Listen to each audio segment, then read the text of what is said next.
Marilena Chauí. Filosofia. Unidade 8.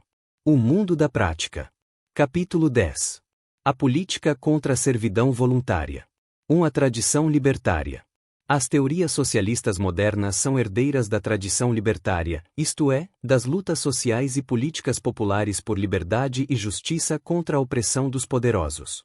Nessa tradição encontram-se as revoltas camponesas e dos artesãos do final da Idade Média, do início da Reforma Protestante e da Revolução Inglesa de 1644. Essas revoltas são conhecidas como milenaristas, pois, como vimos, as classes populares possuem como referencial para compreender e julgar a política as imagens bíblicas do paraíso, da Nova Jerusalém e do tempo do fim, quando o bem vencerá perpetuamente o mal, instaurando o reino dos 1000 anos de felicidade e justiça. Na Revolução Inglesa, os pobres tinham certeza de que chegará o tempo do fim e se aproximava o milênio. Viam os sinais do fim: fome, peste, guerras, eclipses, cometas, prodígios inexplicáveis, que anunciavam a vinda do anticristo e exigiam que fosse combatido pelos justos e bons. Em geral, o anticristo era identificado à pessoa de um governante tirânico: papas, reis, imperadores. Contra ele, os pobres se reuniam em comunidades igualitárias, armavam-se e partiam para a luta, pois deveriam preparar o mundo para a chegada triunfal de Cristo, que venceria definitivamente o anticristo. A esperança milenarista sempre viu a luta política como conflagração cósmica entre a luz e a treva, o justo e o injusto, o bem e o mal. Também na tradição libertária encontra-se a obra de um jovem filósofo francês, La Boétie, escrita no século XVI, depois da derrota popular contra os exércitos e fiscais do rei, que vinham cobrar um novo imposto sobre o sal. La Boétie indaga como é possível que burgos inteiros, cidades inteiras, nações inteiras se submetam à vontade de um só, em geral o mais covarde e temeroso de todos. De onde um só tira o poder para esmagar todos os outros? Duas são as respostas. Na primeira, La Boétie mostra que não é por medo que obedecemos à vontade de um só, mas porque desejamos a tirania. Como explicar que o tirano, cujo corpo é igual ao nosso, tenha crescido tanto, com 1000 olhos e 1000 ouvidos para nos espionar, 1000 bocas para nos enganar, 1000 mãos para nos esganar, 1000 pés para nos pisotear? Quem lhe deu os olhos e os ouvidos dos espiões, as bocas dos magistrados, as mãos e os pés dos soldados? O próprio povo. A sociedade é como uma imensa pirâmide de tiranetes que se esmagam uns aos outros. O corpo do tirano é formado pelos 6 que o aconselham, pelos 60 que protegem os 6, pelos 600 que defendem os 60, pelos 6.000 que servem aos 600 e pelos 6 milhões que obedecem aos 6.000, na esperança de conseguir o poder para mandar em outros. A primeira resposta nos diz que o poder de um só sobre todos foi dado ao tirano por nosso desejo de sermos tiranos também. A segunda resposta, porém, vai mais fundo. La Boétie indaga: de onde vem o próprio desejo de tirania? Do desejo de ter bens e riquezas, do desejo de ser proprietário. Mas de onde vem esse desejo de ter, de posse? Do desprezo pela liberdade. Se desejássemos verdadeiramente a liberdade, jamais a trocaríamos pela posse de bens, que nos escravizam aos outros e nos submetem à vontade dos mais fortes e tiranos. Ao trocar o direito à liberdade pelo desejo de posses, aceitamos algo terrível, a servidão voluntária. Não somos obrigados a obedecer ao tirano e aos seus representantes, mas desejamos voluntariamente servi-los porque deles esperamos bens e a garantia de nossas posses. Usamos nossa liberdade para nos tornarmos servos. Como derrubar um tirano e reconquistar a liberdade? A resposta de La Boétie é espantosa: basta não dar ao tirano o que ele pede e exige. Não é preciso tomar das armas e fazer-lhe a guerra. Basta que não seja dado o que este deseja e será derrubado. Que quer ele? Nossa consciência e nossa liberdade, sob o desejo de posses e de mando. Se não trocarmos nossa consciência pela posse de bens e se não trocarmos nossa liberdade pelo desejo de mando, nada daremos ao tirano. Sem poder, ele cairá como um ídolo de barro. Das lutas populares e das tradições libertárias nascem as teorias socialistas modernas. 2. As teorias socialistas. São 3 as principais correntes socialistas modernas. Vejamos, a seguir, o que cada uma defende. 3. Socialismo utópico. Essa corrente socialista vê a classe trabalhadora como despossuída, oprimida e geradora da riqueza social sem dela desfrutar.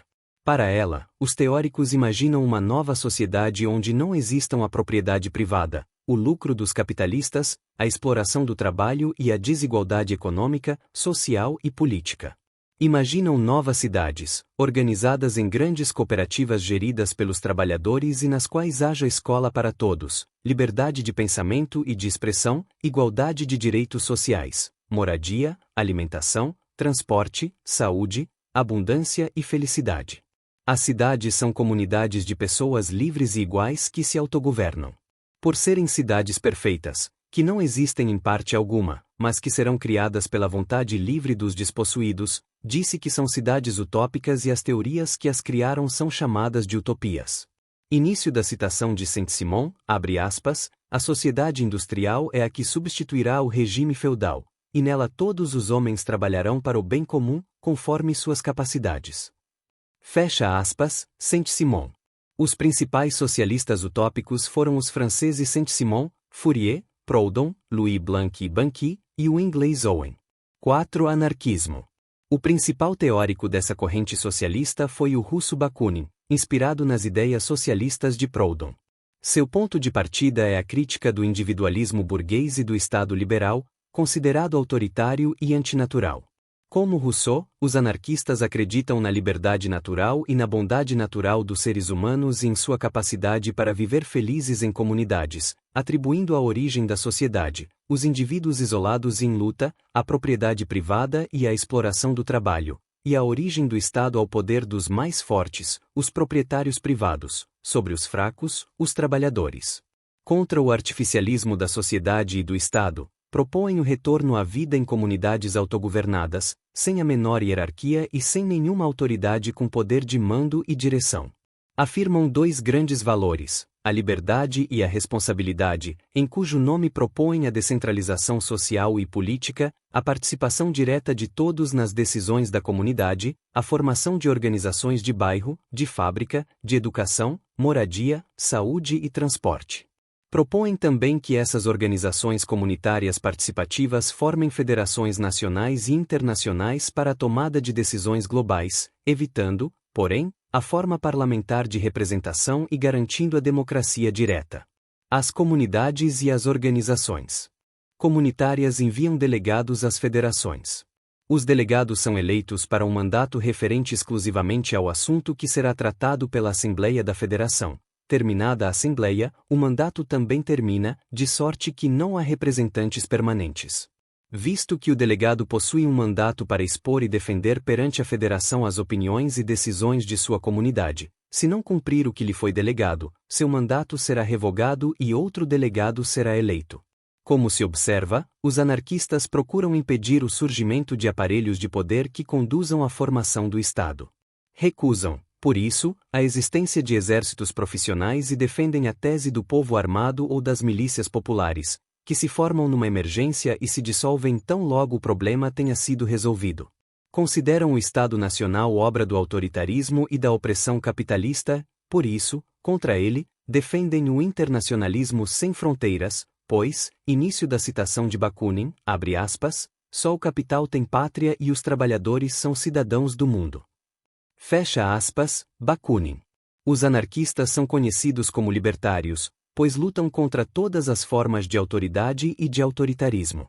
Além de Bakunin, outros importantes anarquistas foram Kropotkin, Emma Goldman, Tolstói, Malatesta e George Orwell, autor do livro 1984.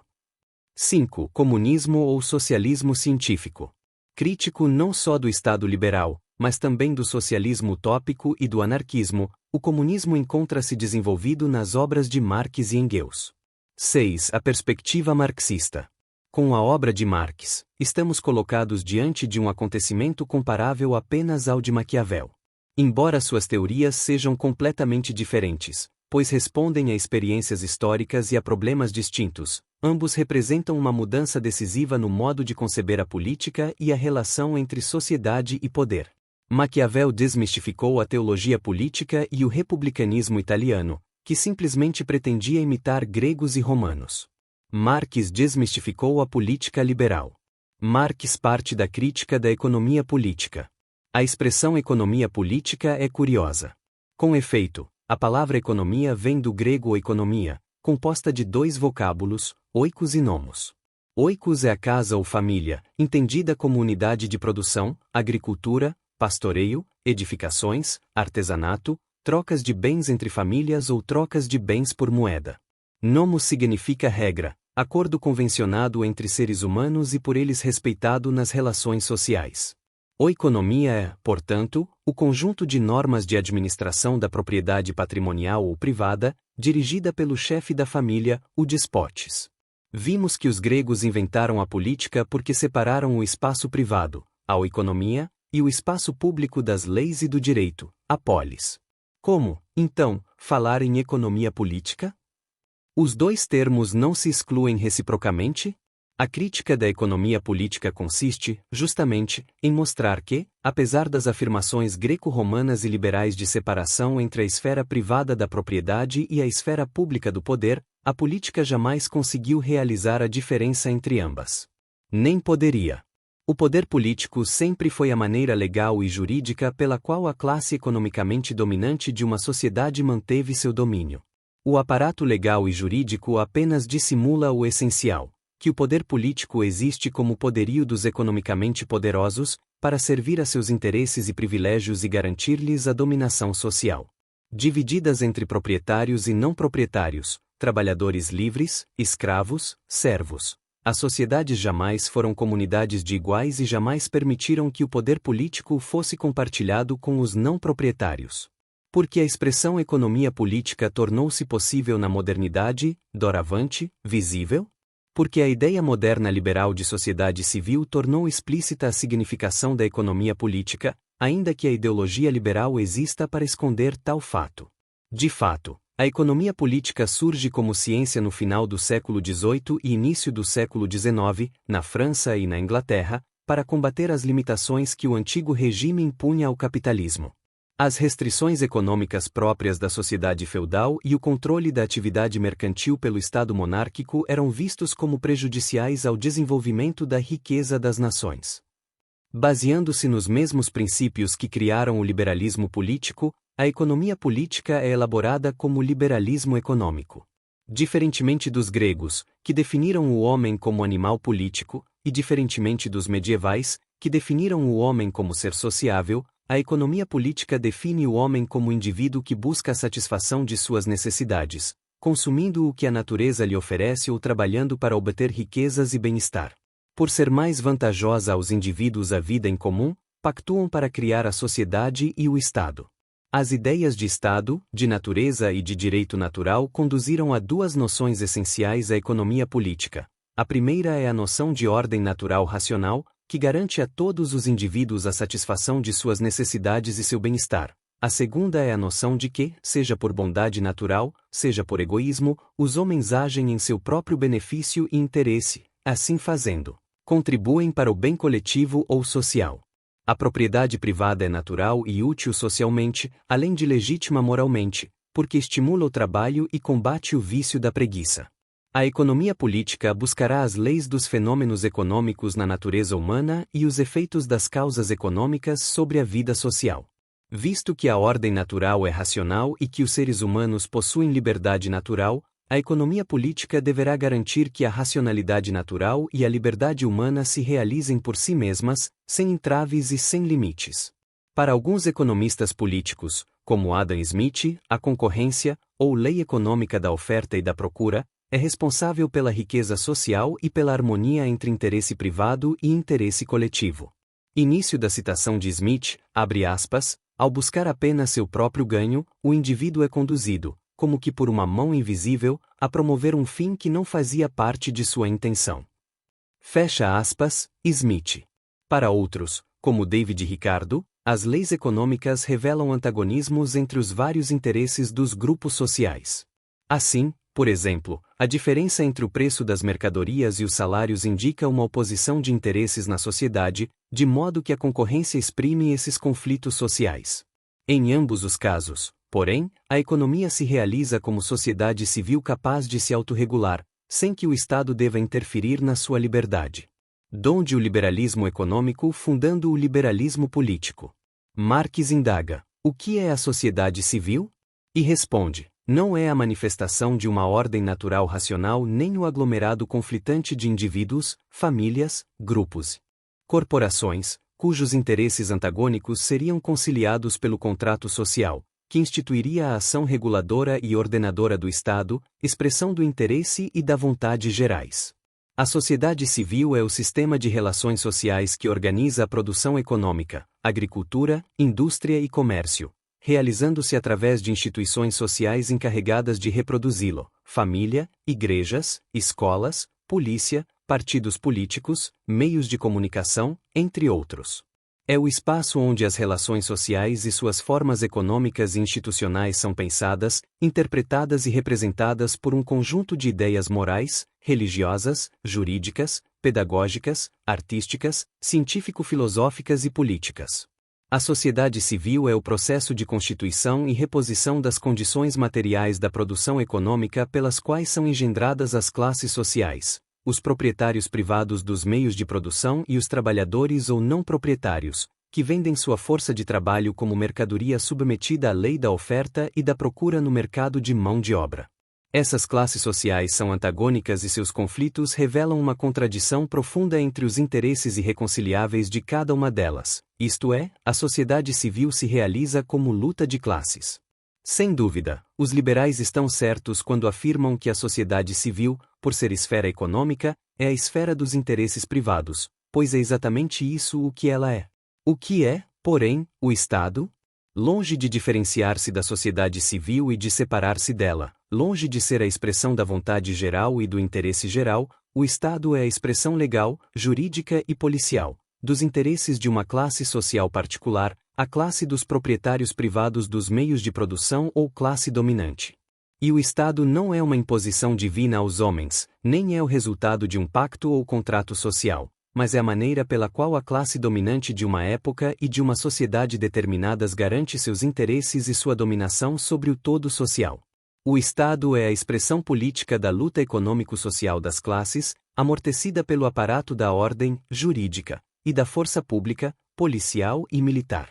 Não é, mas aparece como um poder público distante e separado da sociedade civil.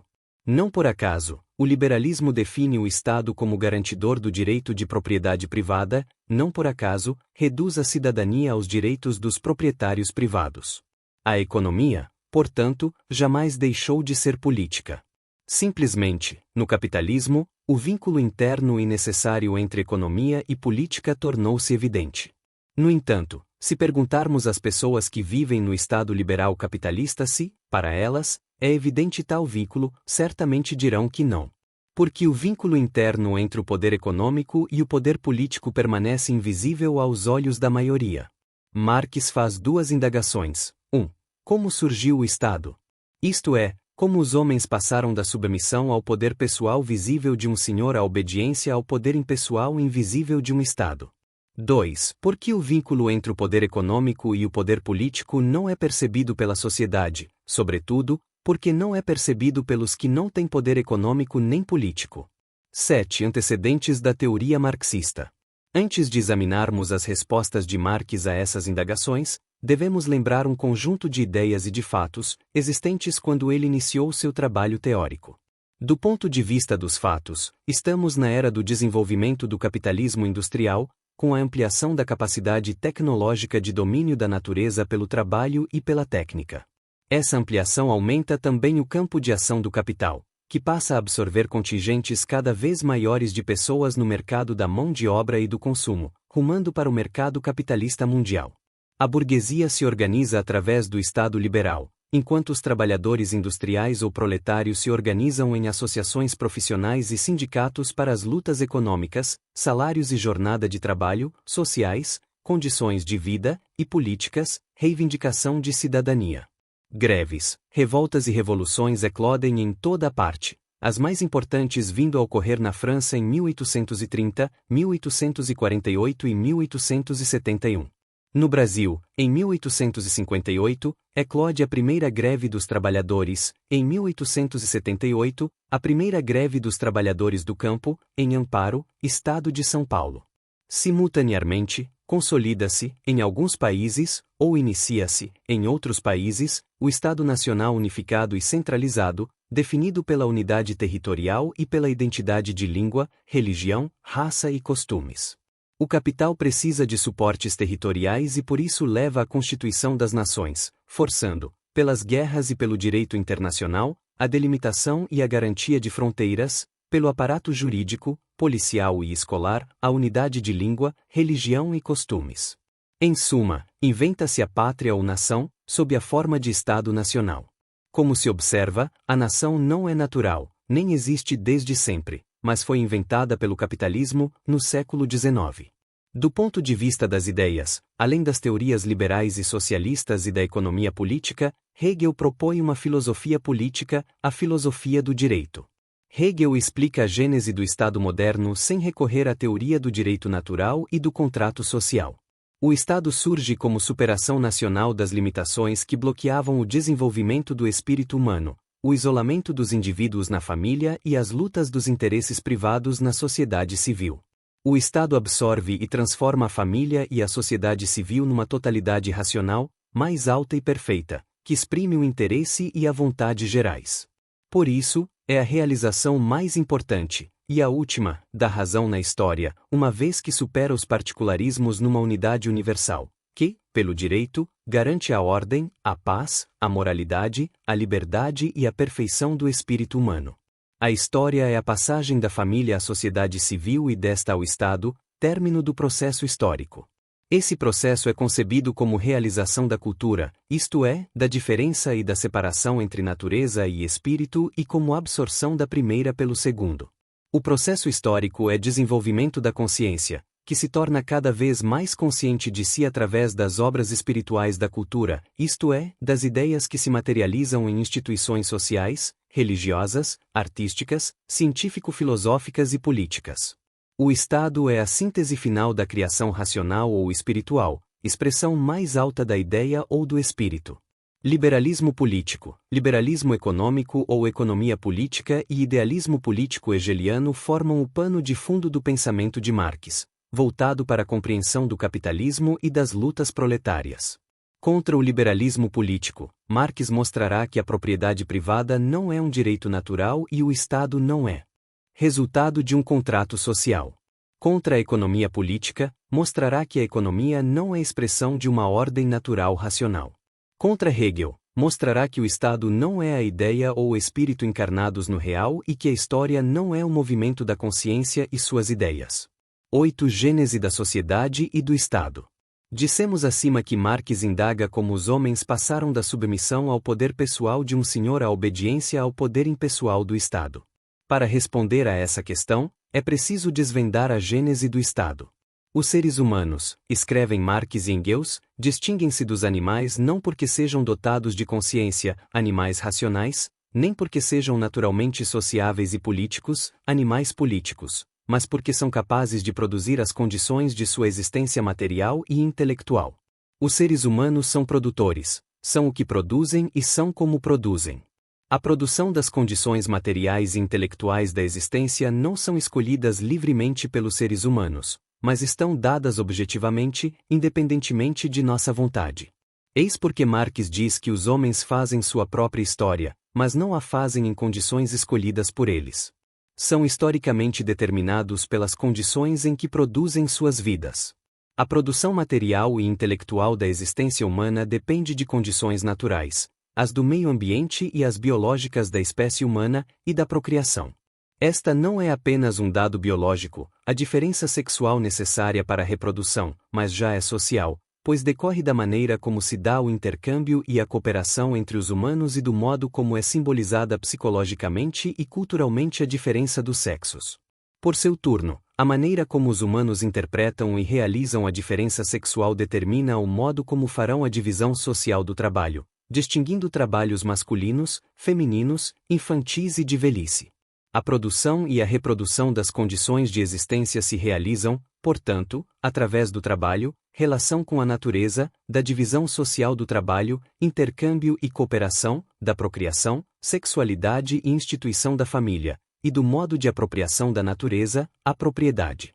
Esse conjunto de condições forma, em cada época, a sociedade e o sistema das formas produtivas que a regulam, segundo a divisão social do trabalho.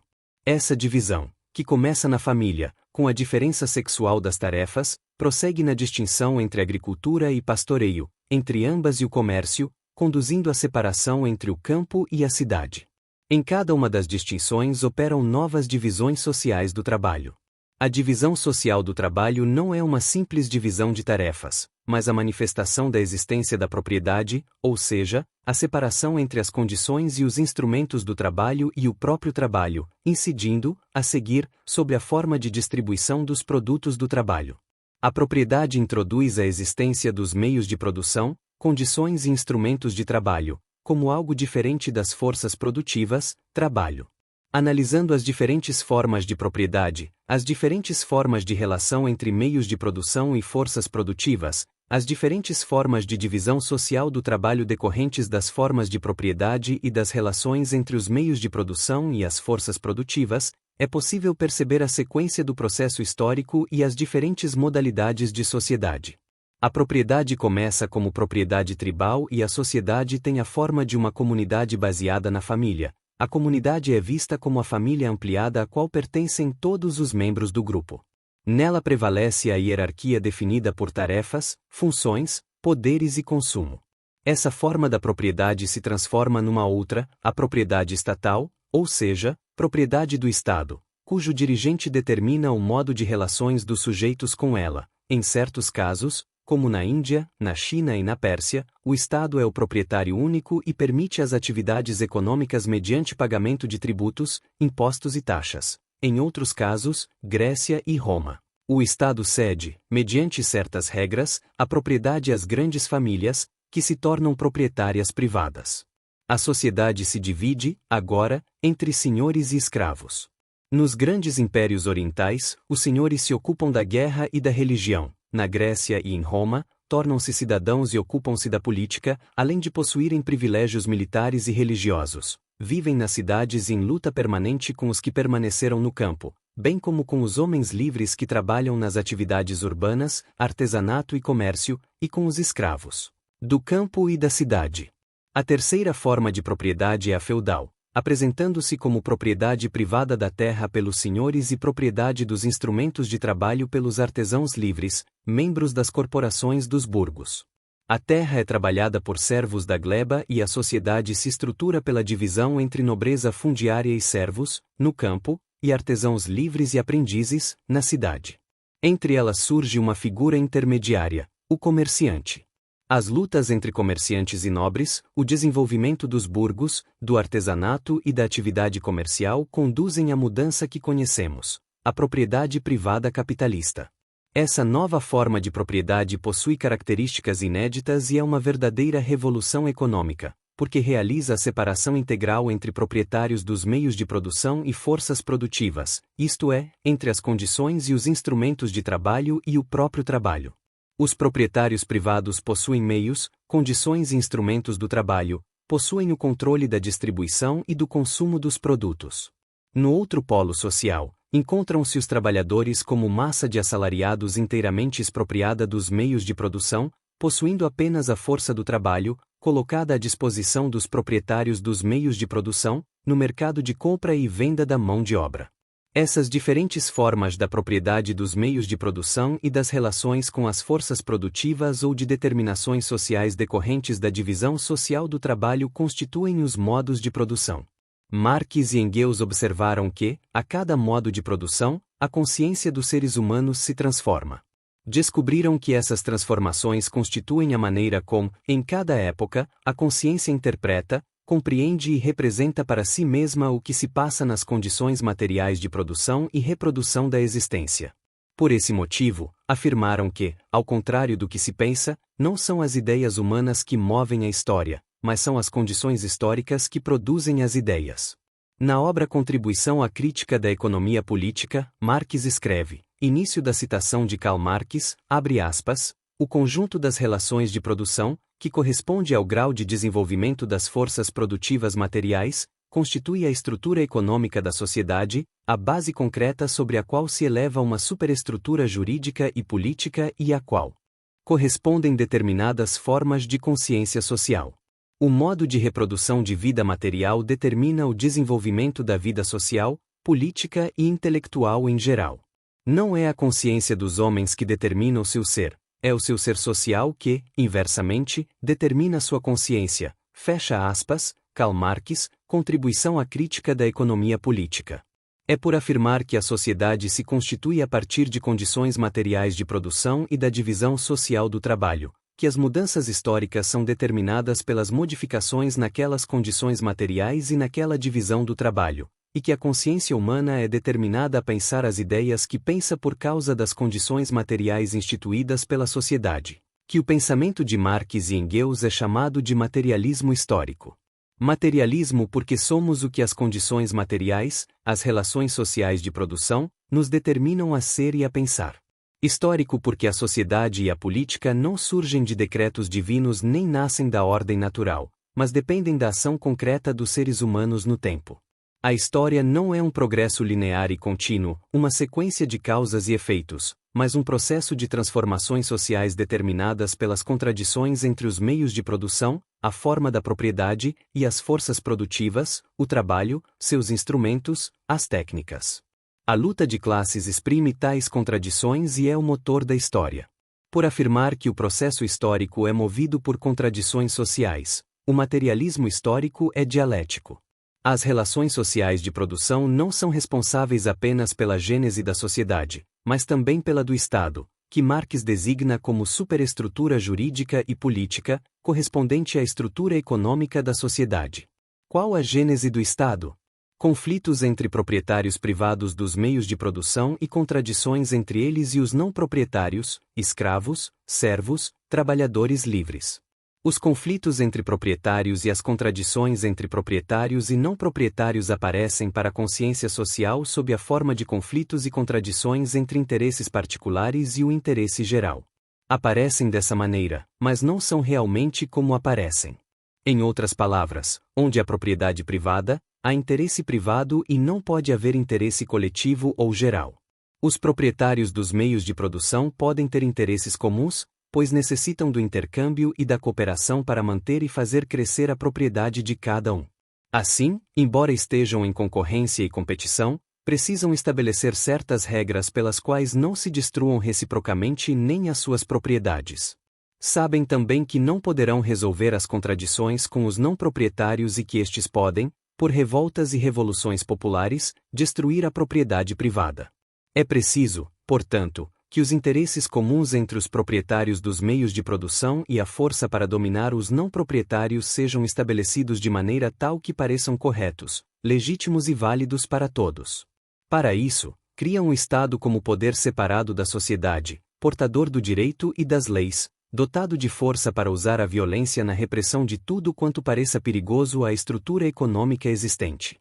No caso do poder despótico, a legitimação é feita pela divinização do senhor. O detentor do poder, um indivíduo, uma família ou um grupo de famílias, apresenta-se como filho de um humano e de uma divindade, isto é, o nascimento justifica o poderio. No caso do poder teocrático, a legitimação é feita pela sacralização do governante. O detentor do poder o recebe diretamente de Deus. No caso das repúblicas, democracia grega, o Senado e o povo romano, a legitimação é feita pela instituição do direito e das leis que definem quem pode ser cidadão e participar do governo. Nos três casos, a divisão social aparece como hierarquia divina ou natural, que justifica a exclusão dos não proprietários do poder e sobretudo estabelece princípios, divinos ou naturais, para a submissão e a obediência, transformadas em obrigações.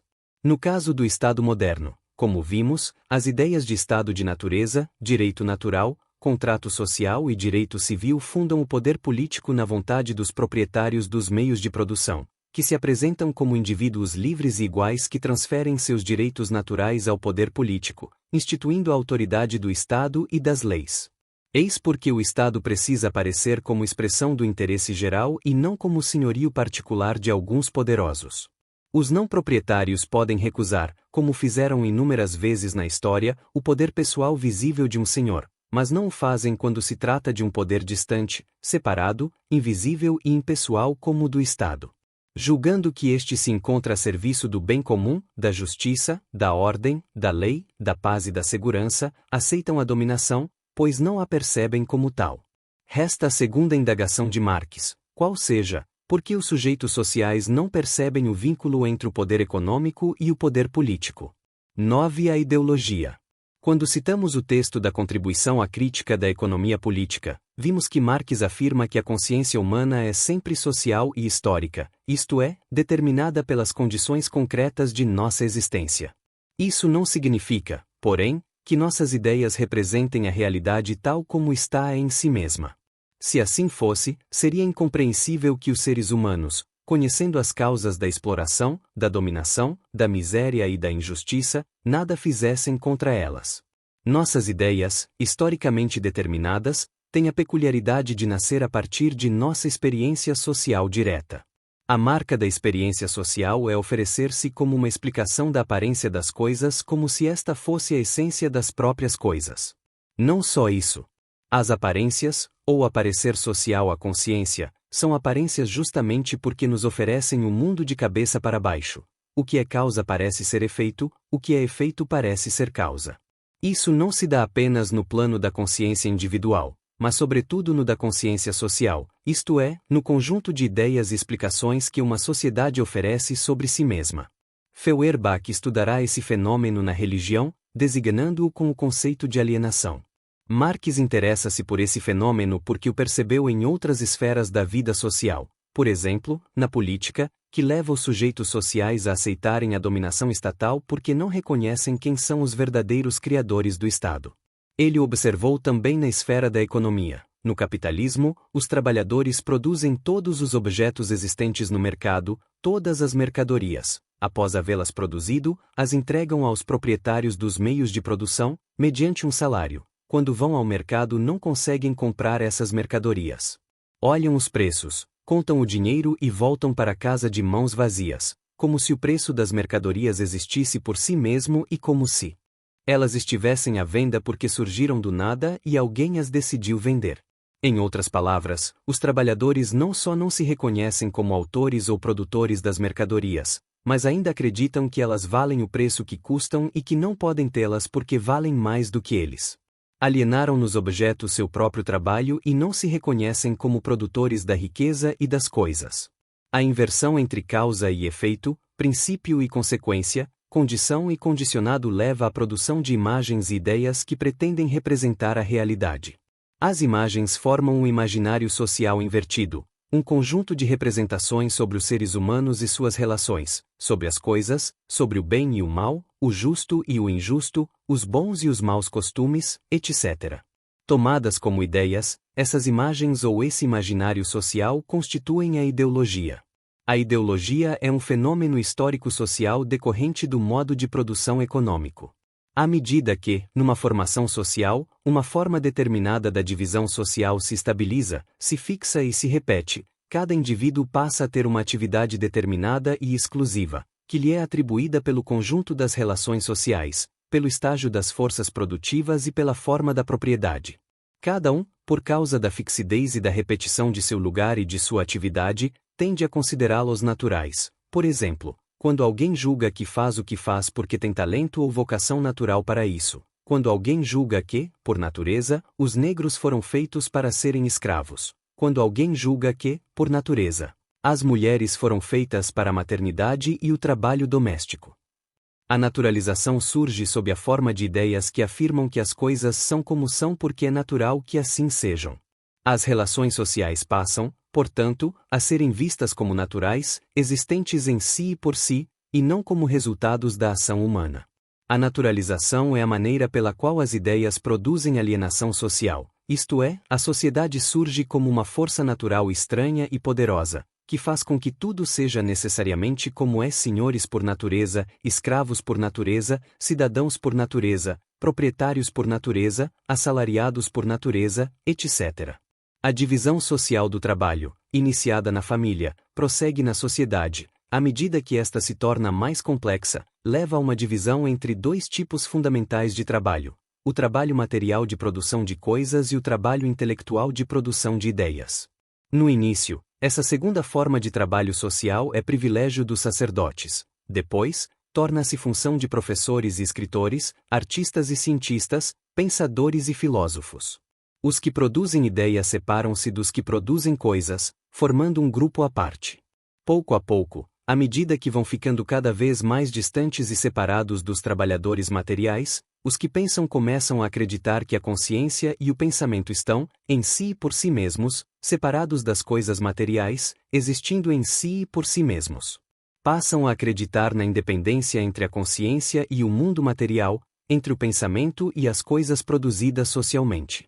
Conferem autonomia à consciência e às ideias, finalmente, julgam que as ideias não só explicam a realidade, mas produzem o real. Surge a ideologia como crença na autonomia das ideias e na capacidade de as ideias criarem a realidade. Ora, o grupo dos que pensam, sacerdotes, professores, artistas, filósofos, cientistas, não nasceu do nada. Nasceu não só da divisão social do trabalho, mas também de uma divisão no interior da classe dos proprietários ou classe dominante de uma sociedade.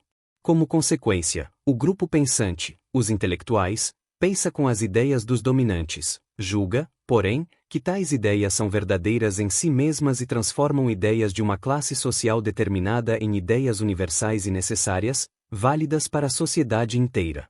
Como o grupo pensante domina a consciência social, tem o poder de transmitir as ideias dominantes para toda a sociedade, através da religião, das artes, da escola, da ciência, da filosofia, dos costumes, das leis e do direito, moldando a consciência de todas as classes sociais e uniformizando o pensamento de todas as classes. Os ideólogos são membros da classe dominante e das classes aliadas a ela, que, como intelectuais, sistematizam as imagens e as ideias sociais da classe dominante em representações coletivas, gerais e universais. Essas imagens e ideias não exprimem a realidade social, mas representam a aparência social do ponto de vista dos dominantes. São consideradas realidades autônomas que produzem a realidade material ou social. São imagens e ideias postas como universais abstratos, uma vez que, concretamente, não correspondem à realidade social, dividida em classes sociais antagônicas. Assim, por exemplo, existem na sociedade, concretamente, capitalistas e trabalhadores, mas na ideologia aparece abstratamente o homem. A ideologia torna-se propriamente ideologia quando não aparece sob a forma do mito, da religião e da teologia. Com efeito, nestes, a explicação sobre a origem dos seres humanos, da sociedade e do poder político encontra a causa fora e antes dos próprios humanos e de sua ação, localizando a causa originária nas divindades. A ideologia propriamente dita surge quando, no lugar das divindades, encontramos as ideias: o homem, a pátria, a família, a escola, o progresso, a ciência, o Estado, o bem, o justo, etc. Com isso, podemos dizer que a ideologia é um fenômeno moderno, substituindo o papel que, antes dela, tinham os mitos e as teologias. Com a ideologia, a explicação sobre a origem dos homens, da sociedade e da política encontra-se nas ações humanas, entendidas como manifestação da consciência ou das ideias. Assim, por exemplo, julgar que o Estado se origina das ideias de estado de natureza, direito natural, contrato social e direito civil é supor que a consciência humana, independentemente das condições históricas materiais, pensou nessas ideias, julgou-as corretas e passou a agir por elas, criando a realidade designada e representada por elas. Que faz a ideologia? Oferece a uma sociedade dividida em classes sociais antagônicas, e que vivem na forma da luta de classes, uma imagem que permita a unificação e a identificação social, uma língua, uma religião, uma raça, uma nação, uma pátria, um Estado, uma humanidade, mesmos costumes. Assim, a função primordial da ideologia é ocultar a origem da sociedade, relações de produção como relações entre meios de produção e forças produtivas sob a divisão social do trabalho, dissimular a presença da luta de classes, domínio e exploração dos não proprietários pelos proprietários privados dos meios de produção, negar as desigualdades sociais. São imaginadas como se fossem consequência de talentos diferentes, da preguiça ou da disciplina laboriosa, e oferecer a imagem ilusória da comunidade, o Estado, originada do contrato social entre homens livres e iguais. A ideologia é a Lógica da dominação social e política. Porque nascemos e somos criados com essas ideias e nesse imaginário social, não percebemos a verdadeira natureza de classe do Estado. A resposta à segunda pergunta de Marx, qual seja, porque a sociedade não percebe o vínculo interno entre poder econômico e poder político, pode ser respondida agora, por causa da ideologia. 11. Praxis e revolução. Quando estudamos a ética, vimos Aristóteles estabelecer uma distinção que foi mantida no pensamento ocidental: a diferença entre poiesis, ação fabricadora, o trabalho e as técnicas, e praxis, a ação livre do agente moral e do sujeito político.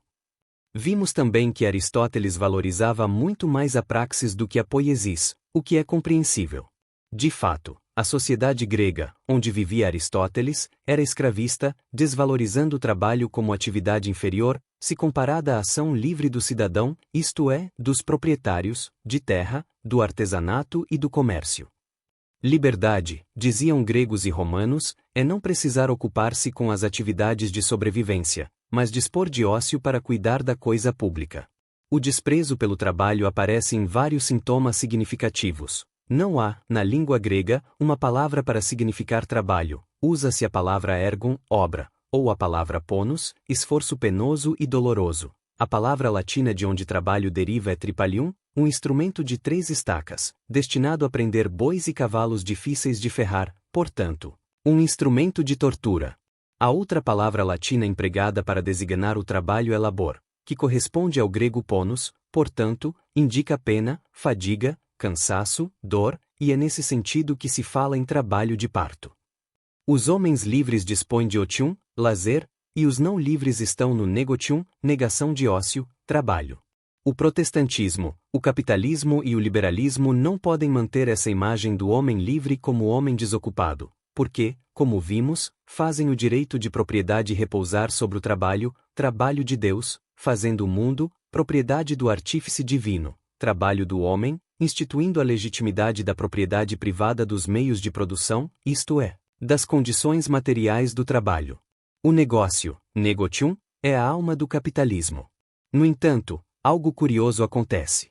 Apesar da valorização do trabalho e apesar da ideologia do direito natural, que afirma serem todos os homens livres e iguais, no momento de definir quem tem direito ao poder político, a classe dominante, como vimos, esquece a dignidade do trabalho e declara o poder político um direito exclusivo dos homens independentes ou livres, isto é, dos que não dependem de outros para viver. Em outras palavras, dos que não precisam trabalhar. Do ponto de vista moral, valoriza-se o trabalho, é ele que disciplina os apetites e desejos imoderados dos seres humanos, mas, do ponto de vista político, ele não tem valor algum. Na política, a praxis continua sendo a greco-romana. Marx critica a ideologia da praxis liberal e a concepção protestante do trabalho como esforço, disciplina e controle moral dos indivíduos. O ser humano é praxis. Esta é social e histórica. É o trabalho. Que é o trabalho? O trabalho, como vimos ao estudar o conceito de cultura, é a relação dos seres humanos com a natureza e entre si, na produção das condições de sua existência. Pelo trabalho, os seres humanos não consomem diretamente a natureza nem se apropriam diretamente dela, mas a transformam em algo humano também. A subjetividade humana se exprime num objeto produzido por ela e a objetividade do produto é a materialização externa da subjetividade. Pelo trabalho, os seres humanos estendem sua humanidade à natureza. É nesse sentido que o trabalho é praxis, ação em que o agente e o produto de sua ação são idênticos, pois o agente se exterioriza na ação produtora e no produto, ao mesmo tempo em que este interioriza uma capacidade criadora humana, ou a subjetividade. Vimos que, para Marx, nossa consciência é determinada pelas condições históricas em que vivemos. Vimos também que, para ele, os seres humanos fazem a sua própria história, são os sujeitos práticos dela, mas não a fazem em condições escolhidas voluntariamente por eles. Isso significa que a praxis se realiza em condições históricas dadas, como sabemos, as condições são postas pela divisão social do trabalho, pelas relações de produção, relação entre meios de produção e forças produtivas, portanto, pela forma da propriedade e pela divisão social das classes. Vimos, enfim, que embora a consciência seja determinada pelas condições materiais em que vive, as ideias não representam a realidade tal como é e sim tal como aparece, dando ensejo ao surgimento do imaginário social, com a divisão entre trabalho material e intelectual, ao surgimento da ideologia. No caso do modo de produção capitalista, a ideologia utiliza a ideia do trabalho de duas maneiras. A primeira, como vimos, é o emprego dessa ideia para legitimar a propriedade privada capitalista. A segunda é seu uso para legitimar a ideia de contrato social e de contrato de trabalho. Com efeito, a ideia de contrato vem do direito romano, que exige, para validar uma relação contratual, que as partes contratantes sejam livres e iguais. Para afirmar que a sociedade e o Estado nascem de um contrato social, a ideologia burguesa precisa afirmar que todos os homens nascem livres e iguais, embora a natureza os faça desiguais em talentos e a sociedade os faça desiguais economicamente. A ideologia burguesa precisa, portanto, da ideia de trabalhador livre. Por sua vez, o salário só aparecerá como legítimo se resultar de um contrato de trabalho entre os iguais e livres. Segundo Marx, o capitalismo efetivamente produziu o trabalhador livre, está despojado de todos os meios e instrumentos de produção, de todas as posses e propriedades, restando-lhe apenas a liberdade de vender sua força de trabalho. O trabalhador que a ideologia designa como trabalhador livre é o trabalhador realmente expropriado, o assalariado submetido às regras do modo de produção capitalista, convencido de que o contrato de trabalho torna seu salário legal, legítimo e justo. Assim, num primeiro momento, o quadro oferecido por Marx é pessimista. Embora o ser humano seja praxis e esta seja o trabalho, o processo histórico desfigura o trabalho e o trabalhador, aliena os trabalhadores, que não se reconhecem nos produtos de seus trabalhos. A ideologia burguesa, por sua vez, cria a ideia de homem universal, livre e igual, dá-lhe o rosto dos proprietários privados dos meios de produção e persuade os trabalhadores de que também são esse homem universal, embora vivam miseravelmente. No entanto, se a praxis é socialmente determinada, se a consciência é determinada pelas condições sociais do trabalho, nem tudo está perdido. Pelo contrário, diferentemente de outros modos de produção, nos quais os trabalhadores, escravos, servos e homens livres, trabalhavam isoladamente e não podiam perceber-se formando uma classe social. No capitalismo industrial, as condições de trabalho, as fábricas, as grandes empresas comerciais, os grandes bancos, etc., forçam os trabalhadores a trabalhar juntos e a conviver em seu local de trabalho. Podem, por isso, perceber que há classes sociais, cujos interesses não são os mesmos e sim contrários, e podem ver, diariamente, que o que a ideologia lhes ensina como verdade é falso. Por exemplo, a ideologia lhes diz que são livres, mas não têm liberdade para escolher o ofício, para definir o salário, para fixar a jornada de trabalho. A ideologia lhes diz que todos os homens são iguais, mas percebem que não podem ter moradia, vestuário, transporte, educação, saúde, como seus patrões.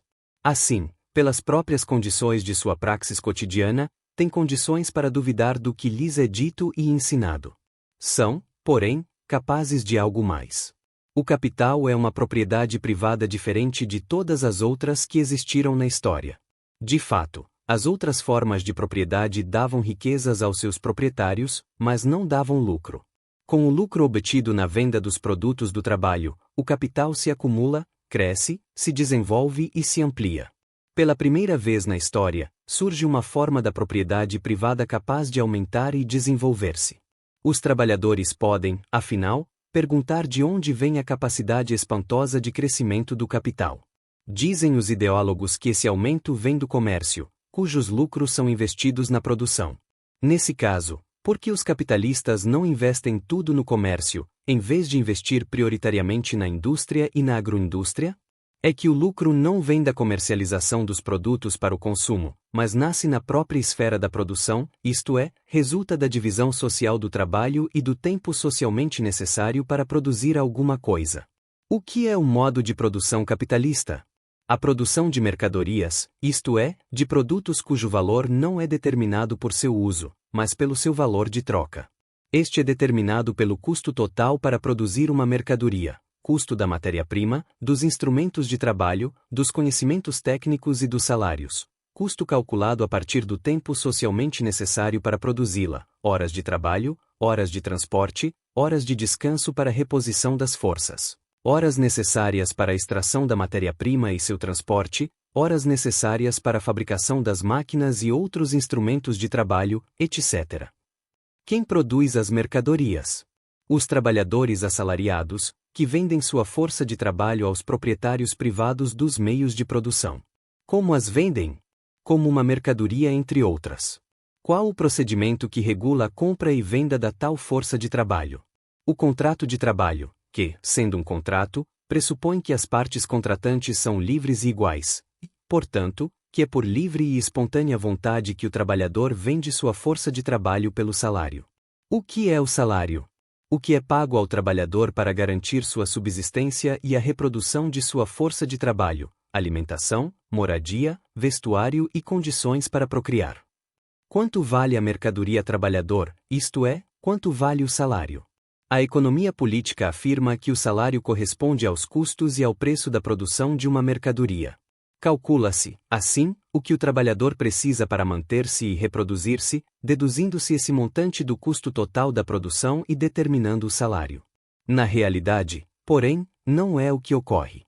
Para produzir uma determinada mercadoria, um trabalhador precisa de um certo número de horas, suponhamos, por exemplo, 4 horas, e seu salário será calculado a partir desse tempo. Entretanto, o trabalhador trabalha durante muito mais tempo, suponhamos, por exemplo, 8 horas, e, consequentemente, produz muito mais mercadorias. Estas, porém, não são computadas para o cálculo do salário, de modo que há um trabalho excedente não pago, isto é, não coberto pelo salário. Esse procedimento ocorre em toda a indústria, na agricultura e no comércio, de maneira que a massa social dos salários de todos os assalariados corresponde apenas a uma parte do tempo socialmente necessário para a produção das mercadorias. A outra parte permanece não paga, formando uma gigantesca massa social de mais-valia, o valor do trabalho excedente não pago. É a mais-valia que forma o lucro que será investido para aumentar o capital. Assim, essa propriedade privada espantosa, o capital, que parece magia porque parece crescer sozinho, aumentando como se possuísse um fermento interno, na realidade se acumula e se reproduz, se amplia e se estende mundo afora porque se funda na exploração social da massa dos assalariados. Se os trabalhadores puderem descobrir, pela compreensão do processo de trabalho, que formam uma classe social oposta aos senhores do capital, que estes retiram o lucro da exploração do trabalho, que sem o trabalho não pago não haveria capital e que a ideologia e o Estado capitalistas existem para impedi-los de tal percepção, se puderem compreender isso, sua consciência será conhecimento verdadeiro da praxis social. Terão a ciência de sua praxis. Se tiverem essa ciência, se conseguirem unir-se e organizar-se para transformar a sociedade e criar outra sem a divisão e a luta de classes, passarão à praxis política. Visto que a burguesia dispõe de todos os recursos materiais, intelectuais, jurídicos, políticos e militares para conservar o poderio econômico e estatal, buscará impedir a praxis política dos trabalhadores e estes não terão outra saída senão aquela que sempre foi usada pelas classes populares insubmissas e radicais: a revolução. A teoria marxista da revolução não se confunde, portanto, com as teorias utópicas e libertárias, porque não se baseia na miséria, na infelicidade e na injustiça a que estão submetidos os trabalhadores, mas se fundamenta na análise científica da sociedade capitalista, nas leis do capital ou da economia política. E nela encontra os modos pelos quais os trabalhadores realizam sua própria emancipação. Por isso, Marx e Engels disseram que a emancipação dos trabalhadores terá que ser obra histórica dos próprios trabalhadores.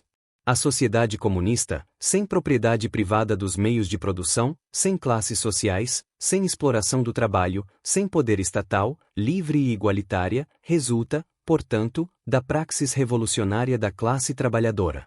Num célebre panfleto político, o Manifesto Comunista, que conclamava os proletários do mundo todo a se unir e a se organizar para a longa luta contra o capital, Marx e Engels consideravam que a fase final do combate proletário seria a revolução e que esta, antes de chegar à sociedade comunista, teria que demolir o aparato estatal, jurídico, burocrático, policial e militar, burguês. Essa demolição foi designada por eles com a expressão ditadura do proletariado. tomando a palavra ditadura do vocabulário político dos romanos. Estes, toda vez que Roma atravessava uma crise que poderia destruí-la, convocavam um homem ilustre e lhe davam, por um período determinado, o poder para refazer as leis e punir os inimigos de Roma, retirando-lhe o poder assim que a crise estivesse superada. A ditadura do proletariado seria um breve período de tempo em que, não existindo ainda a sociedade sem Estado e já não existindo o Estado burguês, os proletários, portanto, uma classe social, governariam no sentido de desfazer todos os mecanismos econômicos e políticos responsáveis pela existência de classes sociais, portanto, causadores da exploração social. Julgava Marx que essa seria a última revolução popular. Por que a última? Porque aboliria a causa de todas as revoluções que as anteriores não haviam conseguido abolir, a propriedade privada dos meios de produção. Só assim o trabalho poderia ser verdadeiramente praxis humana criadora. Capítulo 11. A questão democrática.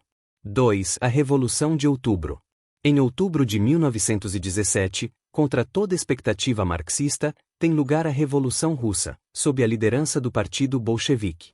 Por que contra toda expectativa marxista?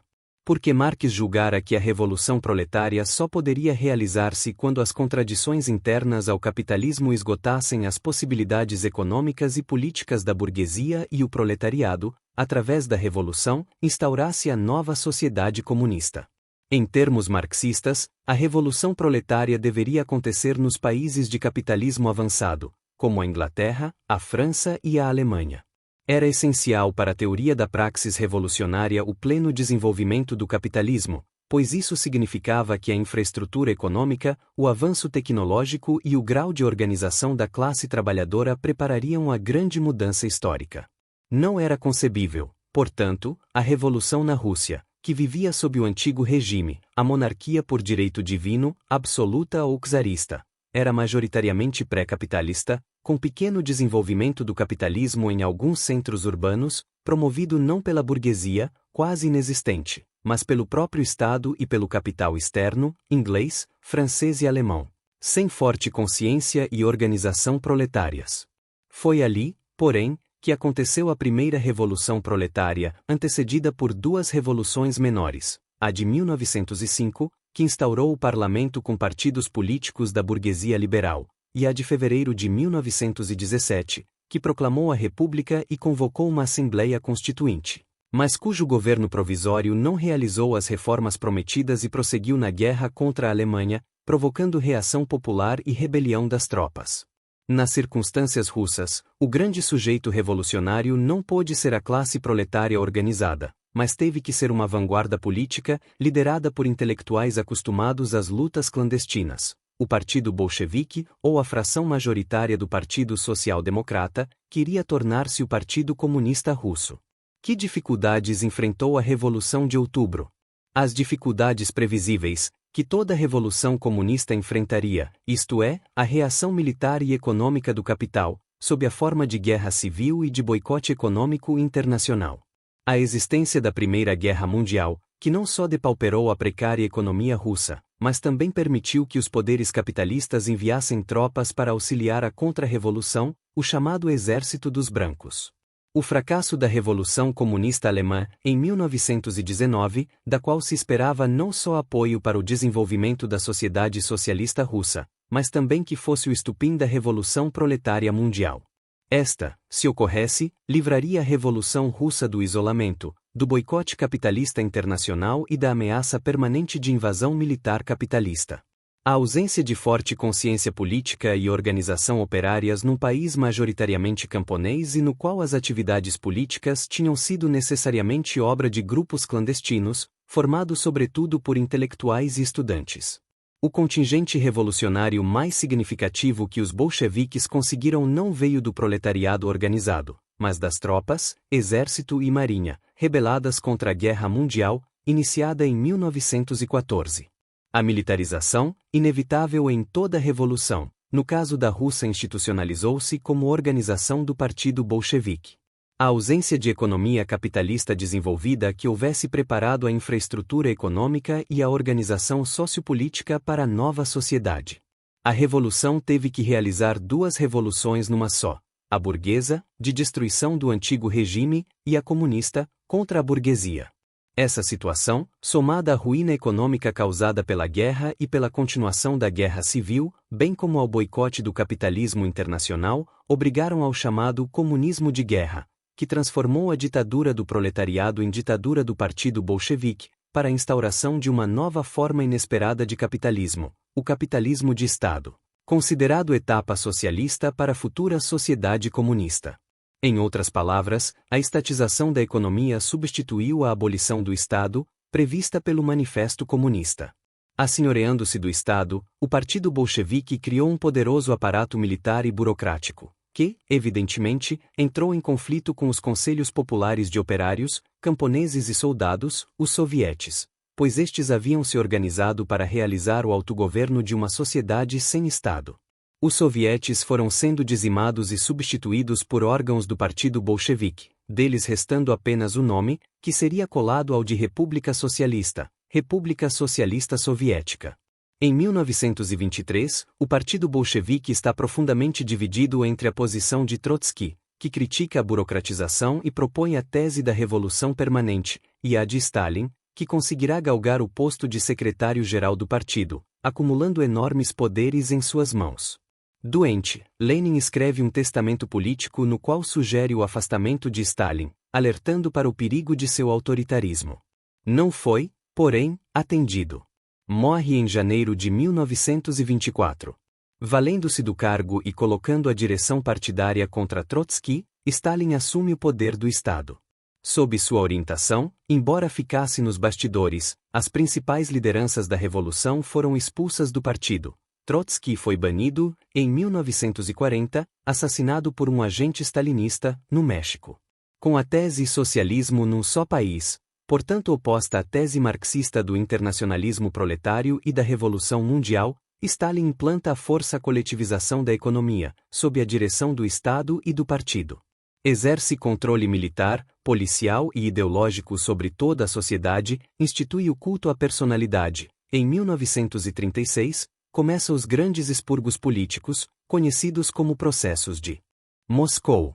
Sempre nos bastidores, conseguiu que seus aliados forjassem todo tipo de acusação contra lideranças políticas de oposição, levando-as à condenação à morte ou à prisão perpétua em campos de concentração. Fortaleceu a polícia secreta e consolidou o totalitarismo. Além da coletivização econômica, planejou a economia para investimentos na indústria pesada, sacrificando a produção de bens de consumo e os serviços públicos sociais. Prevendo a Segunda Guerra Mundial, orientou a economia para a indústria bélica, química pesada e energia elétrica, produzindo, às custas de enormes sacrifícios e privações da população, o maior crescimento econômico da história da Rússia, que se tornou potência econômica e militar mundial. 3. O totalitarismo stalinista. Embora o totalitarismo russo esteja ligado indissoluvelmente ao nome de Stalin, isso não significa que tenha terminado com sua morte. Até a chamada glasnost, transparência, proposta nos anos 80 por Gorbachev, existiu o stalinismo sem Stalin, ou seja, o totalitarismo. Muitos traços do stalinismo são semelhantes aos do nazifascismo: centralização estatal, partido único com controle total sobre a sociedade, militarização, nacionalismo, imperialismo, censura do pensamento e da expressão, propaganda estatal no lugar da informação, campos de concentração, invenção contínua dos inimigos internos. Mas a diferença fundamental e trágica entre eles está no fato de que o stalinismo sufocou a primeira revolução proletária e deformou profundamente o marxismo, marcando com o selo totalitário os partidos comunistas do mundo inteiro. As grandes teses de Marx foram destruídas pelas teses fatalistas. A tese marxista da Revolução Proletária Mundial, o stalinismo contrapôs a tese do socialismo num só país, transformando-a em diretriz obrigatória para os partidos comunistas do mundo inteiro. Isso significou que tais partidos deveriam abandonar práticas revolucionárias em seus países para não prejudicar as relações internacionais da União Soviética. Eram estimuladas, porém, as guerras de libertação nacional contra os países colonialistas sempre que isso fosse do interesse econômico e geopolítico da Rússia. A tese marxista da ditadura do proletariado para a derrubada do Estado, o stalinismo contrapôs a ditadura do Partido Único e do Estado Forte.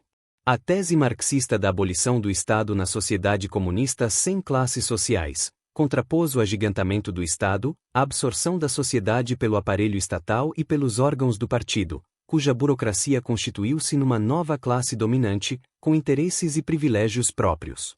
A tese marxista da luta proletária contra a burguesia e a pequena burguesia, bem como a afirmação de que, em muitos processos revolucionários, parte da burguesia e da pequena burguesia se aliam ao proletariado, mas o abandonam a partir de certo ponto, devendo ele prosseguir sozinho na ação revolucionária. O stalinismo contrapôs a tese oportunista da estratégia e da tática, segundo a qual, em certos casos, o proletariado faria alianças e nelas permaneceria, em outros, não faria aliança alguma. Se isso não fosse do interesse da vanguarda partidária.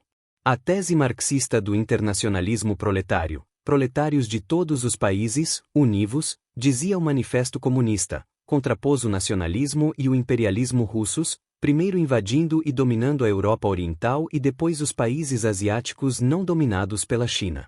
A tese marxista do partido político como instrumento de organização da classe trabalhadora e expressão prática de suas ideias e lutas, contrapôs a burocracia partidária como vanguarda política, que não só representa os interesses proletários, mas os encarna e os dirige, pois é detentora do poder e do saber.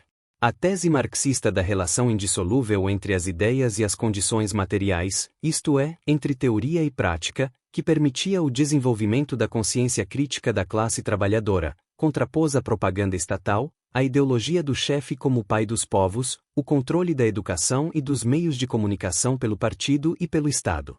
A tese de Marx de que a teoria e a prática estão numa relação dialética, que o conhecimento é histórico e um processo interminável de análise e compreensão das condições concretas postas pela realidade social. O stalinismo contrapôs uma invenção, o Dhamma, materialismo dialético, isto é, o marxismo como doutrina histórica, fixada em dogmas expostos sob a forma de catecismos de vulgarização da ideologia stalinista.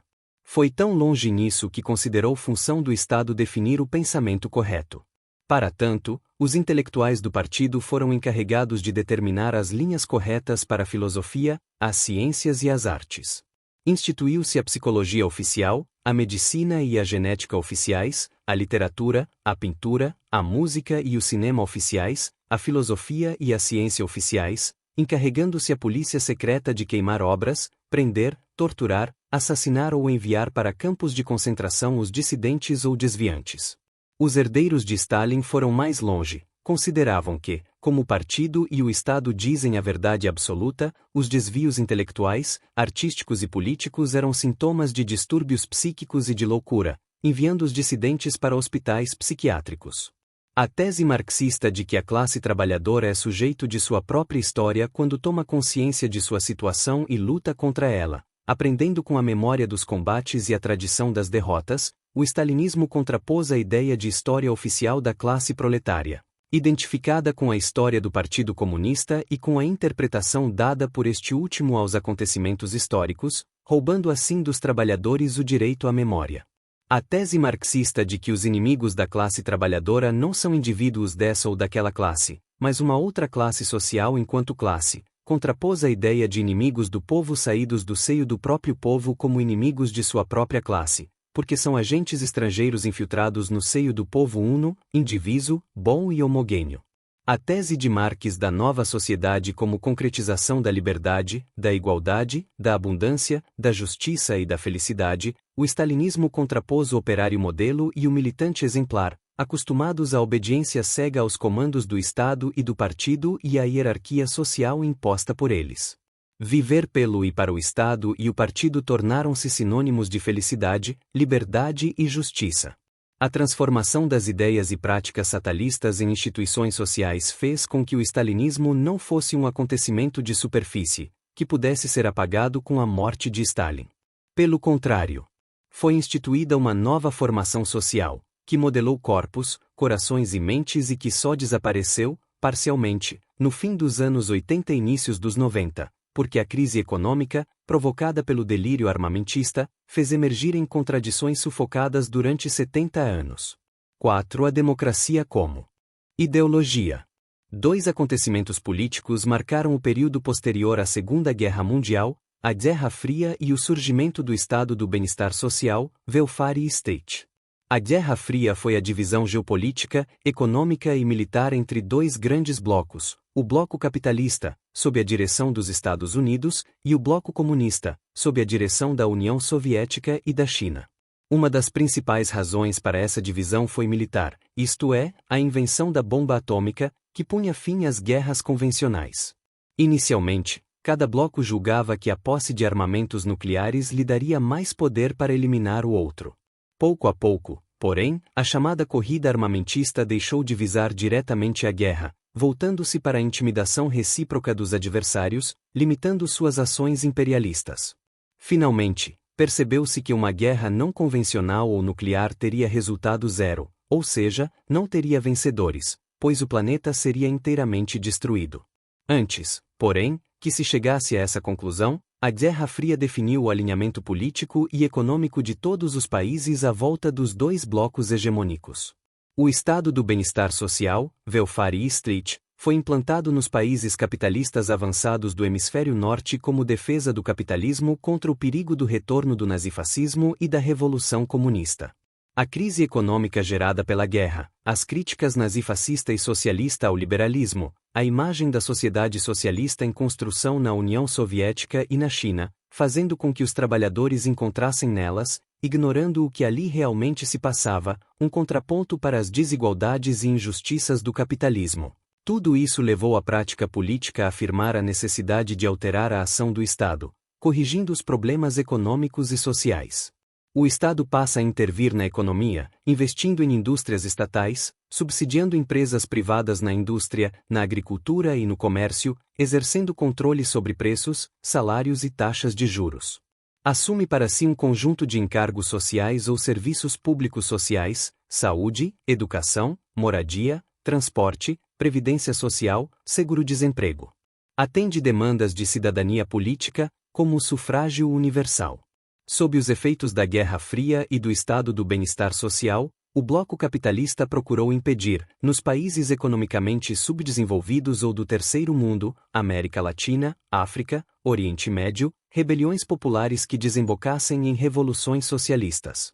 O perigo existe por dois motivos principais: ou porque os países do Terceiro Mundo são colônias dos países capitalistas, ou porque neles a desigualdade econômico-social, a miséria e as injustiças são de tal monta que, nas colônias, guerras de libertação nacional, nos demais países, rebeliões populares podem acontecer a qualquer momento e transformar-se em revoluções.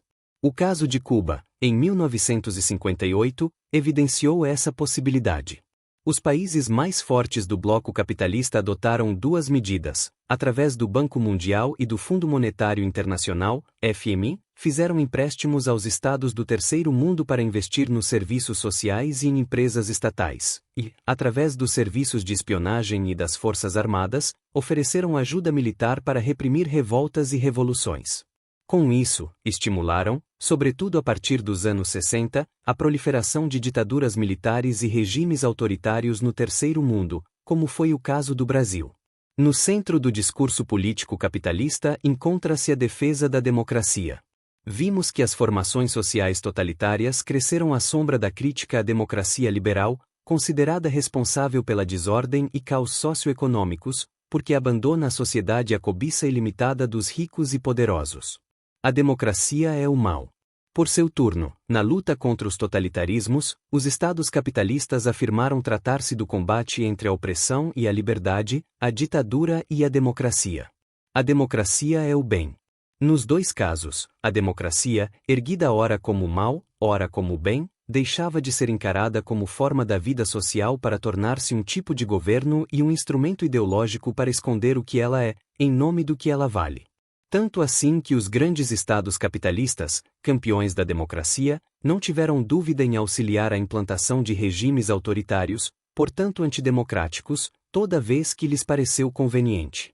Embora liberalismo e estado do bem-estar social, ou social-democracia, sejam diferentes quanto à questão dos direitos, o primeiro limita os direitos à cidadania política da classe dominante, o segundo amplia a cidadania política e acolhe a ideia de direitos sociais. No que tange à democracia são semelhantes. Como a definem? como regime da lei e da ordem para a garantia das liberdades individuais. O que isso quer dizer? Em primeiro lugar, que identificam liberdade e competição, tanto a competição econômica da chamada livre iniciativa quanto a competição política entre partidos que disputam eleições. Em segundo lugar, que identificam a lei com a potência judiciária para limitar o poder político, defendendo a sociedade contra a tirania, a lei garantindo os governos escolhidos pela vontade da maioria. Em terceiro lugar, que identificam a ordem com a potência do executivo e do judiciário para conter e limitar os conflitos sociais, impedindo o desenvolvimento da luta de classes, seja pela repressão, seja pelo atendimento das demandas por direitos sociais, emprego, boas condições de trabalho e salário, educação, moradia, saúde, transporte, lazer. Em quarto lugar, que, embora a democracia pareça justificada como valor ou como bem, é encarada, de fato, pelo critério da eficácia. Em outras palavras, defendem a democracia porque lhes parece um regime favorável à apatia política. A política seria assunto dos representantes, que são políticos profissionais, que, por seu turno, favorece a formação de uma elite de técnicos competentes aos quais cabe a direção do Estado, evitando, dessa maneira, uma participação política que traria à cena os extremistas e radicais da sociedade. A democracia é, assim, reduzida a um regime político eficaz, baseado na ideia de cidadania organizada em partidos políticos e manifestando-se no processo eleitoral de escolha dos representantes, na rotatividade dos governantes e nas soluções técnicas, e não políticas, para os problemas sociais. Vista por esse prisma, é realmente uma ideologia política e justifica a crítica que lhe dirigiu Marx ao referir-se ao formalismo jurídico que preside a ideia de direitos do cidadão. Em outras palavras, desde a Revolução Francesa de 1789, essa democracia declara os direitos universais do homem e do cidadão, mas a sociedade está estruturada de tal maneira que tais direitos não podem existir concretamente para a maioria da população. A democracia é formal, não é concreta. 5. A sociedade democrática. Vimos que uma ideologia não nasce do nada nem repousa no vazio, mas exprime, de maneira invertida, dissimulada e imaginária, a praxis social e histórica concretas. Isso se aplica à ideologia democrática. Em outras palavras, há, na prática democrática e nas ideias democráticas, uma profundidade e uma verdade muito maiores e superiores ao que a ideologia democrática percebe e deixa perceber. Que significam as eleições? Muito mais do que a mera rotatividade de governos ou alternância no poder. Simbolizam o essencial da democracia, que o poder não se identifica com os ocupantes do governo, não lhes pertence, mas é sempre um lugar vazio, que os cidadãos, periodicamente, preenchem com um representante, podendo revogar seu mandato se não cumprir o que lhe foi delegado para representar. As ideias de situação e oposição, maioria e minoria, cujas vontades devem ser respeitadas e garantidas pela lei, vão muito além dessa aparência. Significam que a sociedade não é uma comunidade una e indivisa voltada para o bem comum obtido por consenso, mas, ao contrário, que está internamente dividida e que as divisões são legítimas e devem expressar-se publicamente. A democracia é a única forma política que considera o conflito legítimo e legal, permitindo que seja trabalhado politicamente pela própria sociedade. As ideias de igualdade e liberdade como direitos civis dos cidadãos vão muito além de sua regulamentação jurídica formal. Significam que os cidadãos são sujeitos de direitos e que, onde tais direitos não existam nem estejam garantidos, tem-se o direito de lutar por eles e exigi-los. É esse o cerne da democracia. Um direito difere de uma necessidade ou carência e de um interesse. Uma necessidade ou carência é algo particular e específico. Alguém pode ter necessidade de água, outro de comida. Um grupo social pode ter carência de transportes, outro de hospitais. Há tantas necessidades quanto indivíduos, tantas carências quanto grupos sociais. Um interesse também é algo particular e específico. Os interesses dos estudantes brasileiros podem ser diferentes dos interesses dos estudantes argentinos. Os interesses dos agricultores podem ser diferentes dos interesses dos comerciantes. Os interesses dos bancários, diferentes dos interesses dos banqueiros. Os interesses dos indígenas, diferentes dos interesses dos garimpeiros. Necessidades ou carências podem ser conflitantes. Suponhamos que, por exemplo, numa região de uma grande cidade, as mulheres trabalhadoras tenham necessidade ou carência de creches para seus filhos e que, na mesma região, outro grupo social, favelado, tenha carência de moradia. O governo municipal dispõe de recursos para atender a uma das carências, mas não a ambas, de sorte que resolver uma significará abandonar a outra. Interesses também podem ser conflitantes. Suponhamos, por exemplo, que interesse a grandes proprietários de terra deixá-las inativas esperando a valorização imobiliária, mas que interesse a trabalhadores rurais sem terra o cultivo de alimentos para a sobrevivência. Temos aí um conflito de interesses.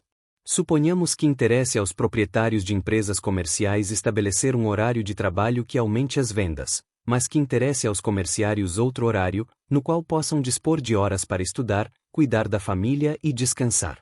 Temos aqui outro conflito de interesses. Um direito, ao contrário de necessidades, carências e interesses, não é particular e específico, mas geral e universal, válido para todos os indivíduos, grupos e classes sociais. Assim, por exemplo, a carência de água e de comida manifesta algo mais profundo, o direito à vida. A carência de moradia ou de transporte também manifesta algo mais profundo, o direito a boas condições de vida. O interesse dos estudantes, o direito à educação e à informação. O interesse do sem terra, o direito ao trabalho. O dos comerciários, o direito a boas condições de trabalho. Dizemos que uma sociedade, e não um simples regime de governo, é democrática quando, além de eleições, partidos políticos, divisão dos três poderes da República, respeito à vontade da maioria e das minorias, institui algo mais profundo, que é condição do próprio regime político, ou seja, quando institui direitos. A criação de direitos.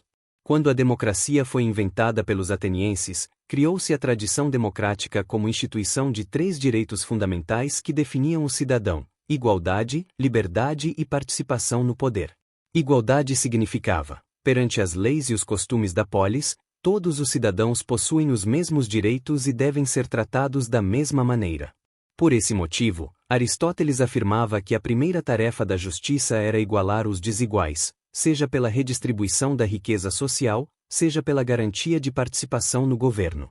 Também pelo mesmo motivo, Marx afirmava que a igualdade só se tornaria um direito concreto quando não houvesse escravos, servos e assalariados explorados, mas fosse dado a cada um segundo suas necessidades e segundo seu trabalho. A observação de Aristóteles, e depois, a de Marx indicam algo preciso. A mera declaração do direito à igualdade não faz existir os iguais, mas abre o campo para a criação da igualdade, através das exigências e demandas dos sujeitos sociais. Em outras palavras, declarado o direito à igualdade, a sociedade pode instituir formas de reivindicação para criá-lo como direito real.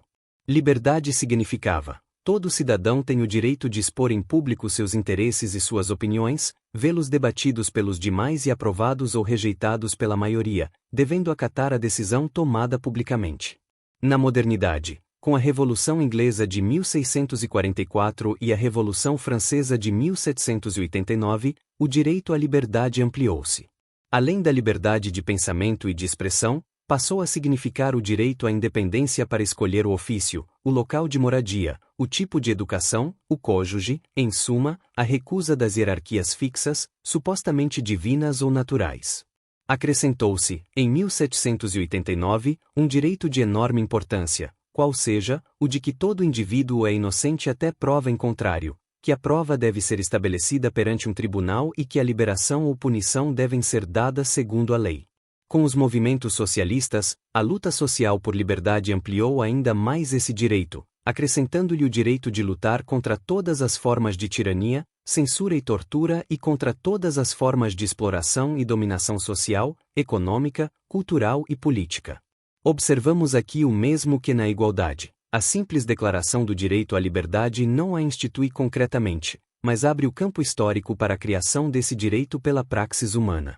Participação no poder significava: todos os cidadãos têm o direito de participar das discussões e deliberações públicas da polis, votando ou revogando decisões.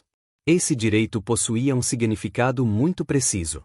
Nele afirmava-se que, do ponto de vista político, todos os cidadãos têm competência para opinar e decidir, pois a política não é uma questão técnica, eficácia administrativa e militar, nem científica, conhecimentos especializados sobre administração e guerra, mas ação coletiva, isto é, decisão coletiva quanto aos interesses e direitos da própria polis.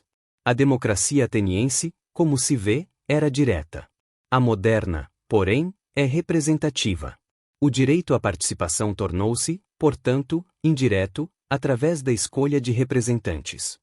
Ao contrário dos outros dois direitos, este último parece ter sofrido diminuição em lugar de ampliação. Essa aparência é falsa e verdadeira. Falsa, porque a democracia moderna foi instituída na luta contra o antigo regime, portanto, em relação a esse último, ampliou a participação dos cidadãos no poder, ainda que sob a forma da representação. Verdadeira, porque, como vimos, a República Liberal tendeu a limitar os direitos políticos aos proprietários privados dos meios de produção e aos profissionais liberais da classe média, aos homens adultos independentes. Todavia, as lutas socialistas e populares forçaram a ampliação dos direitos políticos com a criação do sufrágio universal. Todos são cidadãos eleitores, homens, mulheres, jovens, negros, analfabetos, trabalhadores, indígenas, e a garantia da elegibilidade de qualquer um que, não estando sob suspeita de crime, se apresente a um cargo eletivo. Vemos aqui, portanto, o mesmo que nos direitos anteriores, lutas sociais que transformam a simples declaração de um direito em direito real, ou seja, vemos aqui a criação de um direito. As lutas por igualdade e liberdade ampliaram os direitos políticos, civis, e, a partir destes, criaram os direitos sociais, trabalho, moradia, saúde, transporte, educação, lazer, cultura, os direitos das chamadas minorias, mulheres, idosos, negros, homossexuais, crianças, indígenas, e o direito à segurança planetária, as lutas ecológicas e contra as armas nucleares. As lutas populares por participação política ampliaram os direitos civis. Direito de opor-se à tirania, à censura, à tortura, direito de fiscalizar o Estado por meio de organizações da sociedade, associações, sindicatos, partidos políticos, direito à informação pela publicidade das decisões estatais. A sociedade democrática institui direitos pela abertura do campo social à criação de direitos reais, a ampliação de direitos existentes e a criação de novos direitos. Com isso, dois traços distinguem a democracia de todas as outras formas sociais e políticas. Primeiro, a democracia é a única sociedade e o único regime político que considera o conflito legítimo. Não só trabalha politicamente os conflitos de necessidade e de interesses, disputas entre os partidos políticos e eleições de governantes pertencentes a partidos opostos, mas procura instituí-los como direitos, como tais, exige que sejam reconhecidos e respeitados. Mais do que isso, na sociedade democrática, indivíduos e grupos organizam-se em associações, movimentos sociais e populares, classes se organizam em sindicatos e partidos, criando um contrapoder social que, direta ou indiretamente, limita o poder do Estado. Segundo, a democracia é a sociedade verdadeiramente histórica, isto é, aberta ao tempo, ao possível, às transformações e ao novo. Com efeito, pela criação de novos direitos e pela existência dos contrapoderes sociais, a sociedade democrática não está fixada numa forma para sempre determinada, ou seja, não cessa de trabalhar suas divisões e diferenças internas, de orientar-se pela possibilidade objetiva, a liberdade, e de alterar-se pela própria praxis.